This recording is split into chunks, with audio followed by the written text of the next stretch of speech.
Hi everyone, this is Adrian here, and welcome to Wild Bush and Grit. So I was working on my Jeep Wrangler front axle. I wanted to change the U-joint, and I ran into this situation where trying to remove the ABS line, it broke clean off from.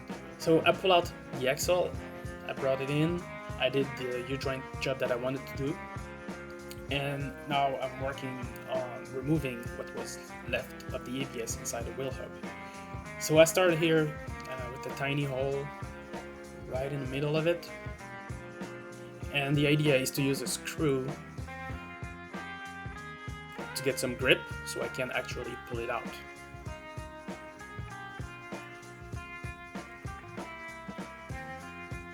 Regular screw, nothing fancy here. I was trying not to go too deep, to damage something else.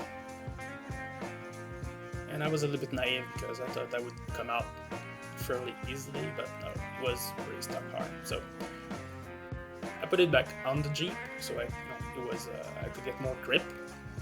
But even using the strength of 1,000 man, that thing wasn't moving.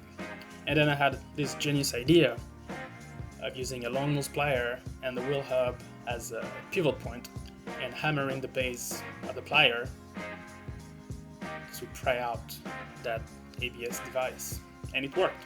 You can see it's coming out. You just need a little bit more strike. So I hope this is gonna help someone somewhere. If you had that problem and you fix it, let me know in a comment how you overcome it. Maybe you had a different technique. I would like to learn from you. Hope you enjoyed this video. Thanks. Bye bye.